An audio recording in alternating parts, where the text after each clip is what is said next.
किसी ने बड़ी कमाल की बात की है कि आपकी ज़िंदगी इंतहाई मीठी होती है, लेकिन तब तक जब तक आप अपनी ज़बान का जहर उसमें शामिल ना करें। आज मैं आपको थॉमस एडिसन का एक किस्सा सुनाऊंगा।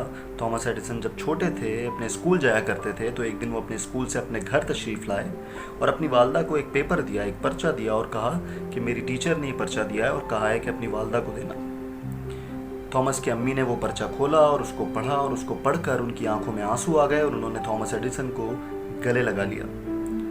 थॉमस एडिसन ने अपनी वालदा से पूछा कि इस पर्चे में क्या लिखा है। उसकी वालदा ने दोबारा वो पर्चा खोला और ज़ोर से पर्चा पढ़ने लगी और कहा कि इसमें लिखा है कि थॉमस एडिसन एक इंतहाई ज़हीन बच्चा है, इंटेलिजेंट बच्चा है, आउटस्टैंडिंग बच्चा है और हम इस बच्चे को अपने स्कूल में नहीं पढ़ा सकते क्योंकि हमारे पास उस लेवल के टीचर्स मौजूद नहीं हैं। तो हम चाहते हैं कि आप थॉमस को अपने घर में पढ़ाएं और अगली तालीम अपने घर में ही दें।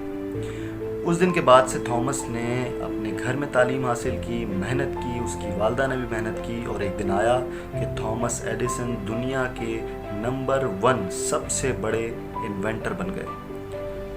उनके नाम के साथ 1093 इन्वेंशंस जुड़ गई। इसी बीच उनकी वालदा का इंतकाल हुआ। थॉमस एडिसन अपने घर गए और एक दिन वो सफाई कर रहे थे कि उनको वो दोबारा से पेपर मिला कि जो उसकी टीचर ने उन्हें दिया था।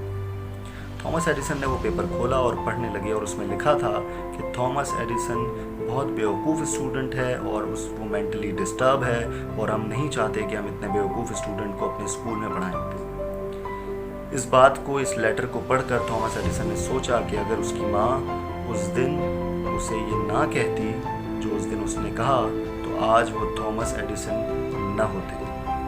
ये कहानी हमें ये बताती है कि आपके कहे हुए अल्फाज इंतहाई अहमियत रखते हैं। आप किसी इंसान को क्या कहते हैं, ये ज़रूर सोचना चाहिए आपको, क्योंकि किसी ने बड़ी कमाल की बात की है कि अल्फाज इस दुनिया में सबसे ज़्यादा अहमियत रखते हैं। आपके अल्फाज किसी को आसमान की बुलंदी तक पहुंचा सकते हैं तो किसी का दिल अंदर से तोड़ सकते हैं।